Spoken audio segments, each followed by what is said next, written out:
Sands of Destruction is based on an anime known as World Destruction and largely conveys the same story that sees the player taking up the fight as Kairi, your typical RPG soul from a small town who soon finds himself caught in a plot to destroy the world himself. Despite this, Kairi is quite upbeat and comical, which serves as a huge juxtaposition to the somewhat morbid nature of the narrative. What helps Sands of Destruction succeed beyond this story, however, is mainly the gameplay, which utilizes a turn-based combat system and is complemented by a rather tame encounter rate. If you're at all familiar with Xenogears, the mechanics in play will instantly feel familiar. You get to choose from two different types of attacks, known as flurry or blow. The former provides a series of multiple weak attacks, while the latter is where you'll find the ones that deal more amounts of damage. All of these attacks are beholden to the amount of battle points, or BP for short, that you possess, and as you carry out moves and score critical hits, this is how you earn them back. In tandem with these attacks are various magic abilities that naturally allow you to perform spells, allowing you to heal, buff yourself, or attack an enemy from afar. Along with receiving experience points as you defeat enemies, you'll also acquire customization points that do exactly what they say on the tin and allow you to modify your character's attacks and abilities. The only major issue I had with the game, however, is how the difficulty throughout the adventure is balanced. Out of nowhere, early on you'll experience alarming spikes in the difficulty. Nonetheless, Sands of Destruction is a solid game that will likely appeal to longtime fans of the genre. With its intriguing story as well as engaging gameplay mechanics, it's definitely something worth giving a go.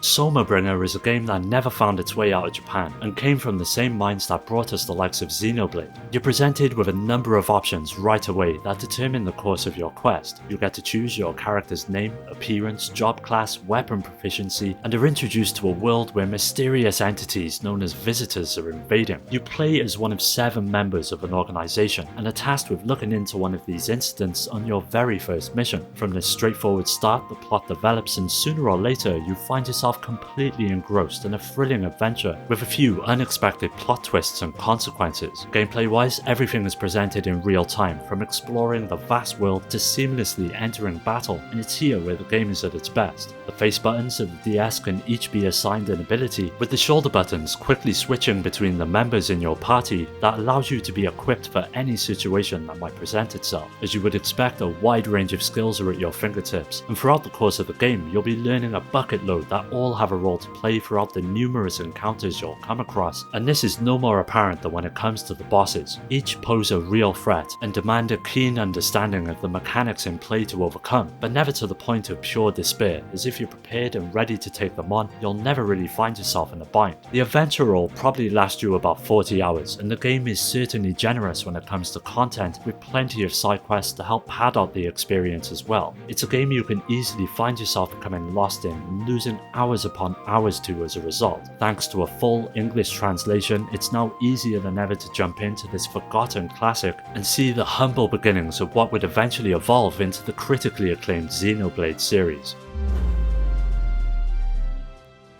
The Tales series has long been one of my go-to franchises when it comes to RPGs, and even though Innocence never made it out of Japan on the DS, it's by far one of the most enjoyable adventures to recommend. The story takes place in the typical background of a world in a state of war, but the main element that drives the story is the idea of characters having previous lives, that is, that they are the reincarnations of powerful beings that lived before them. This naturally plays a huge role in the story, which I found to be one of the game's best characteristics, and it's best to go in blind and experience it for yourself. On the gameplay front, this is where Tales of Innocence really comes into its own, and anyone familiar with the series will instantly feel at home. The battles play out in real time and give you the control of your character in a 3D space, although your movement is confined to a 2D plane. As you would expect, your character comes with a string of attacks, from basic swings of your weapon to more powerful options known as arts that provide you with a real advantage during battle. The crux of each encounter though has to be the combo system that adds a more strategic element to each fight. You can repeatedly attack an enemy and then combo after a series of attacks into an art, and if you hit an adversary enough times, they will stagger and you'll be able to get a few easy hits in. This proves to be the easiest way to deal with each threat the game throws at you, and as you would have guessed, you'll constantly be learning new abilities throughout the game, and by the time it nearly hits the end, you'll feel completely unstoppable. Tales of Innocence pushed the DS to its absolute limits, not only when it comes to the visuals, but the sheer size of the adventure as well. Overall, Tales of Innocence is an entertaining RPG that does not disappoint, and it certainly paved the way for many other ambitious adventures to find their way to the console. Originally released for the Super Nintendo way back in 1995, Shiren the Wanderer eventually found its way to the DS, albeit with a few changes and improvements that ultimately made it the best way to experience the adventure. It all takes place in feudal Japan and sees you filling the role of Shiren, a lone, wandering samurai who's looking to locate a fabled golden city, which is said to be a thing of legend. It's essentially a roguelike and sees you navigating the world through a grid-based system, moving from room to room until you reach the exit that takes you to the next floor of the dungeon. Along the way, you will find items lying on the ground which range from food to healing herbs to weapons and armor, and possibly some unidentified magic wares like wands and magic spell scrolls. These items all have a role to play throughout the game, and finding some of the more valuable ones will benefit your character in many ways. Of course, it's not going to be easy, and with every step or action you take, all of the monsters that occupy the space move in tandem. Thankfully, you've got many ways to counter the threat they pose, from swords to bows and arrows and magic spells that help level the playing field. Enemies range from simple beasts that are easily taken out to annoying archers with bows that tackle you from a distance, and the most annoying of all are the thieves that are more than likely to deplete your stockpiles of valuable goods if you're not careful. Because of this, the game almost demands that you take several runs at each dungeon in order to accumulate enough items to progress and effectively defend yourself. The further you make your way through, the smarter the monsters become, the more sinister the traps, and the more the game demands of the player. For all intents and purposes, Shiren the Wanderer is without a doubt a solid RPG, but due to the nature of its gameplay, it likely won't be for everyone, as at times it can be extremely unforgiving. But for those that are able to persevere, it is easily one of the best RPGs on the DS. Lost Magic has to be one of the most unique games on the DS, and it manages to blend elements of both real-time strategy with the usual RPG formula to some spectacular results. You take up the fight as Isaac and set out to bring the evil Diva of Twilight to justice as she threatens to destroy everything you love. In order to do this, you'll have to travel the kingdom and come into contact with several sages that all provide you with a specific element, which you then have to command yourself in the hopes of saving the world. The story is definitely nothing new, and to be honest, it is a bit cliche, but I still found it charming, making my way through it, which was only bolstered by the incredible cast of characters you'll meet along the way. Now, when it comes to gameplay, Lost Magic has got a few tricks up its sleeves that helps differentiate it from many of the other RPGs on the system. The first is the way in which it utilizes the unique input method of the DS and takes full advantage of the stylus by requiring the player to act out the spells on the touchscreen in order to perform them. This isn't the only way to tackle enemies, however, as you'll find yourself commanding groups of monsters that you've captured in battle that give you an extra edge during each encounter. This takes the form of a point-and-click system and sees you selecting your units and sending them to different areas to carry out their attacks. Now, one of the best features of the game, however, has to be the multiplayer mode, which allows a friend to join in on the action, and it's here where the game really begins to shine. When it comes down to it, even though it may seem like a budget title of sorts on the surface, there is plenty of depth lurking underneath. Its intuitive gameplay and generous amount of replay value helps cement Lost Magic as one of the essential RPGs you should consider on the DS. Suikoden has long been a critically acclaimed series, but not many people know about the entry that found its way to the DS. While the story has no connection to the mainline series, it still manages to maintain the grandness of the originals and follows the actions of an unnamed hero and his friends defending their village from an impending evil. As you would expect, it soon opens up to a far more involved narrative that sees you traveling the world and meeting many characters along the way who can potentially join you on your journey. For anyone familiar with the earlier games, the gameplay remains largely intact and sees you jumping into a turn-based battle system with up to 4 characters you can utilize at a time, with them occupying both a front and back row of the battlefield respectively. But when it comes to the battles themselves, there are no timed button presses, strange stylus swirls, or other gimmicks to clutter up the combat. It's relatively presented as your conventional RPG fare. What makes it a bit different though is that there are no random encounters while traveling from location to location, and instead you traverse the world through a series of nodes. Each town has a menu with different places to visit and usually a single interior to actually move around in, which honestly feels quite restrictive. But due to the combat more than making up for any shortcomings this setup offers, it's nothing that really spoils the game as a whole. This is definitely a game to try out if you enjoy RPGs. Like the previous games in the series, it's a mature political drama with engaging characters who must make some difficult decisions. But if you anticipate certain recognizable elements of the series and its gameplay, fans of the original may be startled and disappointed, but you should still be able to enjoy the game on its own merits.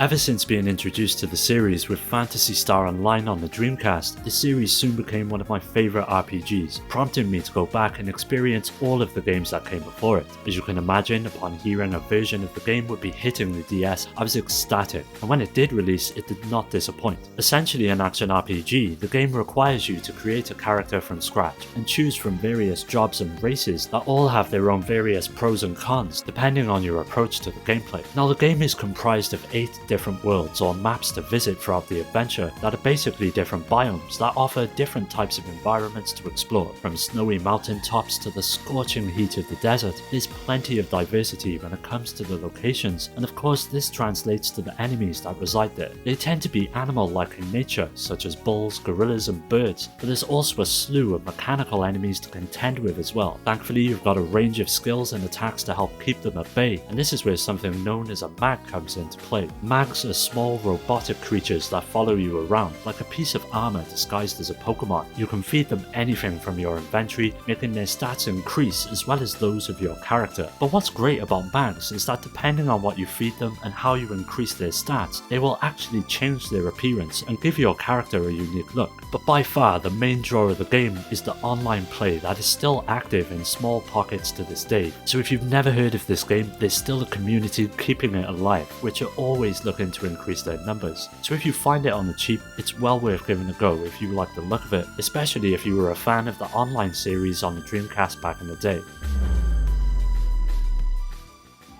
Lufia Curse of the Sinistrals is essentially a remake of the second entry in the series and brought along with it many meaningful changes and upgrades that longtime fans appreciated but an equal amount loathed. The narrative opens with a godlike figure going by the name of Gades, warning everyone that the end of the world is near and that all life will soon be destroyed. In order to defeat him, the player steps into the role of Maxim, a talented young man who enjoys combat and so begins to struggle. Jumping into the gameplay, this is where a lot of the changes were made to the formula that comprised the original game. Gone are the days of slow-paced turn-based battles, and a real-time system instead took its place, complete with special moves, character switching on the fly, and a whole range of different spells. At first it seems to be little more than a standard hack and slasher, but as you add additional characters to your group, it develops into something much more. You may quickly switch the party member you're using by tapping a character portrait on the touchscreen, which helps you put together some captivating combo strings. Of course, a Lufia game wouldn't be itself without a series of dungeons packed full of puzzles to figure out, and with the Curse of the Sinistrals, this aspect is on full display. But don't get turned off, because while being thought-provoking and encouraging the usage of each party's members' skills, the puzzles never get overbearing to the point of where you want to throw your console out the window. Unfortunately, the remake doesn't get the same runtime as the original, and can be completed rather quickly when compared to it. Thankfully, there's a new game plus option that provides even more story content, as well as a new ending to incentivize a second playthrough. So whether you're a nostalgic fan or new to the series, it offers an unbeatable experience that just shouldn't be passed up. Covenant of the Plume was the third entry in the Valkyrie Profile series and once again provided what has to be some of the best strategy RPG action you'll find on any handheld. It's largely split up into 3 separate campaigns to work through, with each of the stories they weave bringing something distinctive to the table, and with how important your actions are to the events that transpire, it promotes multiple playthroughs to see everything it has to offer. For as good as the story of each ends up being, it's the gameplay that helps Covenant of the Plume steal the show. The battle system takes place on a grid and allows you to dictate the movements of your characters and ultimately attack the enemies that get in your way. This on its own admittedly sounds pretty standard, but where the game differs from others is that you're limited to only 4 characters at a time and are instead supposed to rely on your combo skills to succeed. By surrounding an enemy on the grid with your characters, you're able to chain a series of attacks and carry out some pretty impressive onslaughts that when executed right can pulverize your adversaries in the blink of an eye. What makes each of them even better, the several special animations that accompany them, from hurtling down from the sky to deliver the decisive blow to throwing entire planets at enemies. It's something that's bound to leave you with a grin on your face as the screen lights up in style and adds an extra edge to each attack you perform. If there's one issue I had with the game though, it has to be its difficulty, that spikes during the campaign without warning. Of course, it's nothing that can't be overcome with careful planning and building your characters in the right way, but for some players it might be a bit too much to handle and likely turn them off the game as a whole. If you're a fan of the series though, then this one is an absolute must, but for casual fans of the genre, you just gotta be ready for an uphill battle that in the end is far more rewarding than it is daunting. Magical Star Sign follows the adventure of 6 friends as they set out to find their missing teacher in an adventure that takes place amongst the stars and sees you travelling via a spaceship to several planets which are all represented by separate elements. Although the story could be considered simplistic and cheesy, the light-hearted and humorous nature of the narrative really brings life and a sense of camaraderie to this group of friends, which ends up being one of the main draws of the game. Now when it comes to gameplay, it's your pretty standard RPG fare and sees you investigating each of these planets, talking to NPCs and finding items and weapons to make the journey all the more manageable. Naturally, these worlds are made up of a series of towns and dungeons, and although it's extremely linear, it's the battles that help mix up the otherwise monotonous nature of the exploration. Each of them are presented in a turn-based fashion, with all of the characters having their own skills and abilities, as well as affinity with a specific element. But that's not all you've got to contend with, as helping to spice up each encounter even more is the row system. This is where a lot of the strategy comes into play, as most common enemies can be defeated by simply throwing out random attacks, but the far tougher bosses require a tactical touch. By placing your powerhouses at the front who can deal devastating amounts of damage and your magic users in the back providing support, you're able to tackle nearly anything the game throws at you. But of course you'll still have to keep in mind the elemental factor, which can flip the tide of battle in a flash. What helps the system stand out is the way in which you carry out your attacks that usually require you to use the stylus and tap your character whilst casting spells. By doing so, you can potentially add more damage to the attack, but the same is also said for when it comes to defending. It's not exactly original, but it's a great little touch that adds to each encounter. Overall, if you're a fan of RPGs, then Magical Star Sign is a game that will not disappoint. So if you've never played it, now is the perfect time to do so. Well, that does it for today's video. Keep an eye out for part 2 as that will be coming up soon. So don't forget to subscribe and hit that bell to get notified about new videos which release every Monday and Thursday. You can follow me on all of the socials which are linked below to stay up to date, and also join my growing community on Discord to meet many like-minded gamers to continue the conversation with. I'd like to give a special shout out to my Patreon supporters Rhino, Skill Jim,